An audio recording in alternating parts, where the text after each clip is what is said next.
नमस्कार मंडळी, कशा आहात? मजेत ना? मजेतच राहा. आज आपण गोडाच्या शंकरपाळ्या बनवतोय आणि एकदम परफेक्ट प्रमाणासहित तोंडात टाकताच विरघळणारी शंकरपाळी. त्यासाठी आपल्याला 6 वाटी मैदा, चिमूटभर मीठ आणि चिमूटभर वेलदोड्याची पावडर, 1 वाटी पाणी आणि 1 वाटी साखर. साखर पूर्ण विरघळली की गॅस बंद करायचा आणि 1 वाटी तूप टाकायचं.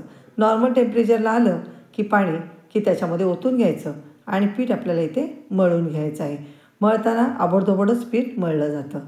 आता इथे पीठ आपण 10 मिनटं बाजूला ठेवलं होतं. त्यानंतर गोळे तयार करून घ्यायचे. आता गोळा तुम्ही बघत असाल की चारही बाजूनी फाटला जातो आहे, पण काळजी करायची नाही, कारण आपल्याला असंच पीठ पाहिजे आहे. त्याच्यामुळे शंकरपाळी खुसखुशीत होते. एवढ्या जाडीची शंकरपाळी करून घ्यायची आणि मीडियम टू लो फ्लेमवरती आपल्याला ही शंकरपाळी खरपूस अशी तळून घ्यायची आहे. खूप छान शंकरपाळ्या तयार होतात आणि डबल होतात. तोंडात टाकताच विरघळते. अशी शंकरपाळी नक्कीच करून बघा. आणि हो, तुम्हाला जर माझा व्हिडिओ आवडला तर लाईक, शेअर, कमेंट करायला अजिबात विसरू नका. थँक्यू.